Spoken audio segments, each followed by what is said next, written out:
Hi, it's the middle of April, so I want to talk to you about these the 7 books that I've read so far. I started off with this one. It's very rare for me to go out and actually buy a new book, but this one had intrigued me because it's got pictures in it, and the pictures are that it's a mystery, and the clues are in the pictures. So you're reading and you're looking at the pictures at the same time, and you can't do that on an Audible book and Kindle. Pictures I don't know what it is about formatting, but Kindles, the pictures never seem to work properly. They don't on my Kindle anyway. Maybe I need a new one. It's listed as a horror, but in my opinion, it's more of like a crime. And each chapter and story has pictures that are linked to it. And you follow these pictures, you follow the story. And there's a link. You come across a link that's connecting all the stories. It starts off with a child psychologist discussing the drawings from a child that she was involved with. And looking at after having the prologue, you look at the pictures through her eyes. What are the pictures revealing? They linked in surprising ways. Some links just leap out and others are more hidden. But I enjoy the premise, and I enjoy the story and the mental gymnastics, really, of trying to decode images. There's a nice way to spend a couple of afternoons. Then I moved on to Greater Sins by Gabrielle Griffiths. This is set in Aberdeenshire, and it flits between 1905 and 1915. And it's a novel full of sort of folklore and superstition.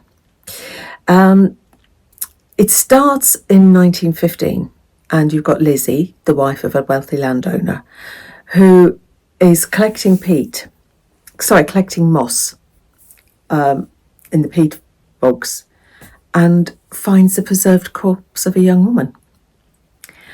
And with the help of Johnny, who's sort of like a nomadic singer, he sort of goes around the farms doing work, sort of flitting around.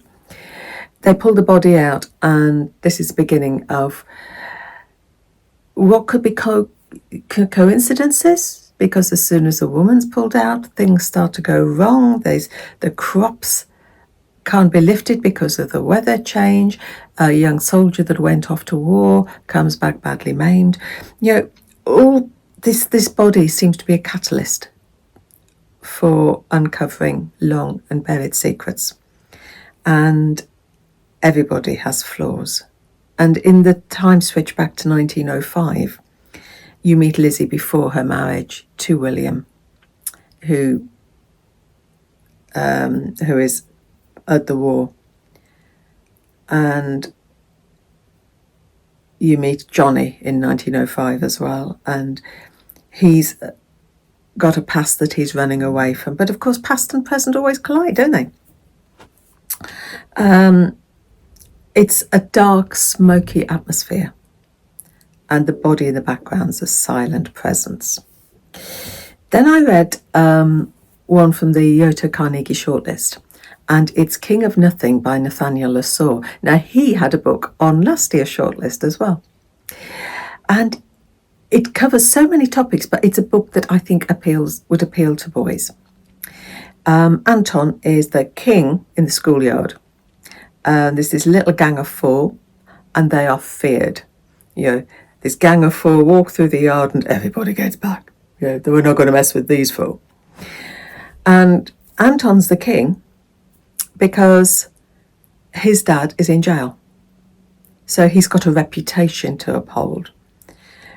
He's the lad that, as a teacher, you despair of because you know he's bright. He just can't be bothered. Cannot be bothered. Why work when you can backchat a teacher and get thrown out lessons, His mum and his nan are trying to keep him on a straight and narrow, and he has got a super relationship with his nan. But when there's one escapade too many, his mum says, right, you're joining Happy Campers, which is a youth group that is helping her renovate St. Luke's. She's wanting to turn St. Luke's into a centre for vulnerable women. And he finds himself working side by side with Matthew, who he knows from school and always avoids, because Matthew is quirky, he's optimistic, he's a little bit odd, he's smiley. He's the one that they all bully. But he's got an answer for everything that Anton throws at him, and you see a relationship between these two developing, a relationship that has to be kept secret because no one at school could know that Anton is friends with Matthew, or knows Matthew. No, don't talk to me at school, don't talk to me at school. But with all worlds, as with the other story, past and present collide. Here,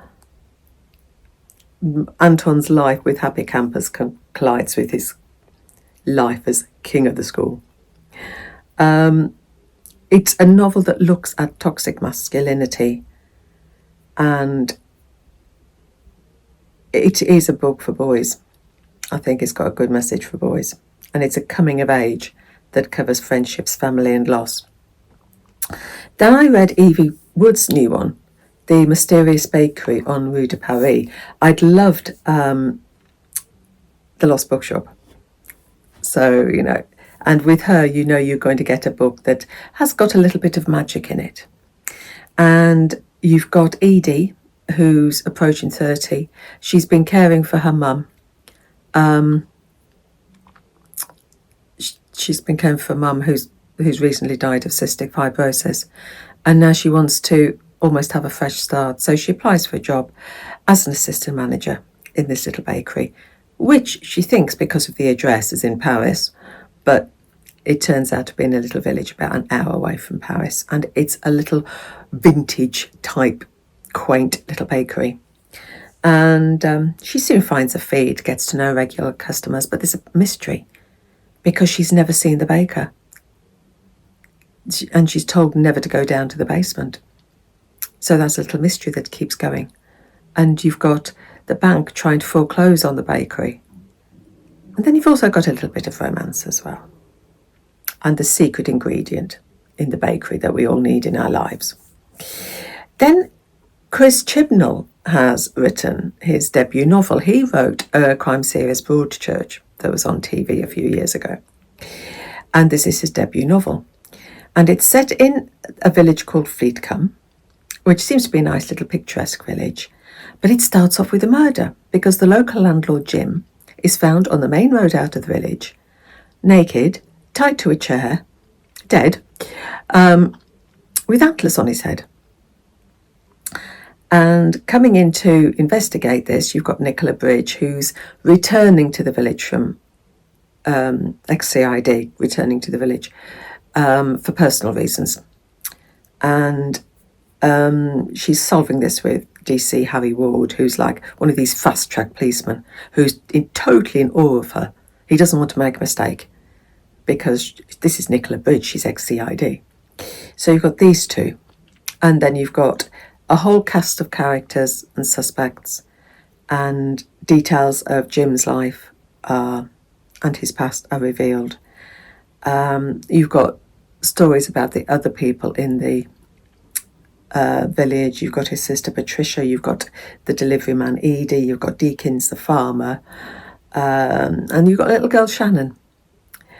And all of these characters are well drawn, and there's twists and turns. And I never guessed the murderer with this one. I felt that when it was revealed, it was a little bit stretching my belief, but I never saw it coming. Then I read from the Women's Prize for Fiction shortlist, Good Girl by Aria Arba, set in Berlin, about a young girl struggling with her identity, trying to find where she belongs. She's the daughter of Afghan refugees, who, well educated, dad was a doctor, her mum was a doctor, but her Germany, they're just in menial jobs. She's ashamed of her background. There's slogans on the walls. There's arson attacks, there's murders. And she describes herself, when people say, where are you from? Greek, Italian, anything but the truth. She's ashamed of her culture. And her father, you must be a good girl. You must not let the family down. You've got the reputation. And she gets sucked into the party scene in Berlin, where she's engaging in sex and drugs. And she hooks up with this older American writer, Marlowe. And we have this toxic relationship, which is at times uncomfortable. And rather than trying to find freedom, I thought she was on a path to self-destruct. It was an interesting journey, but I can't say that it was one that I really enjoyed. And then the final one I read was The Vipers by Katie Hayes. Somewhere it's published as Saltwater, The Vipers. And it's set in Capri, and it's a little mystery with reveals that I wasn't expecting. Katie Hayes wrote The Cloisters a few years ago. It did drag a little bit in places for me, and there wasn't quite the tension that I would have liked, but the twists are worth it. In 1992, Helen Lingard was 3 years old, and her mother Sarah died. The death was ruled as accidental. She was found at the bottom of the cliffs near the house in Capri. And every year, the Lingard family returned to Capri, as to prove their dad was wrong. We didn't do anything wrong. We're coming back year after year after year. And so we're 30 years on, and Helen has arrived for the annual holiday with her boyfriend Freddie, her father Richard, and her uncle Marcus and his wife Naomi. Also, Lorna, Marcus's assistant, who's developed a sort of friendship with Helen. On Capri, you've got Renata, who used to be the housekeeper for the Lingards, but she left when Sarah died. She became sort of like the babysitter and would look after the little Helen, because her son Ciro was the same age. And then on this trip, two things happen. The necklace that Sarah was wearing the night she died suddenly reappears after vanishing. And Lorna disappears. Marcus's assistant just vanishes as well. And because of the timing and these things, Sarah's case is being reinvestigated. And so you've got multiple points of view. You've got Lorna and Naomi, and you've also got Sarah. So it's flitting between past and present. It's a twisty read, and there's this a feeling of suffocation because Helen is controlled the whole time by her family. And Capri itself is almost like another character. Lingard's not likeable at all.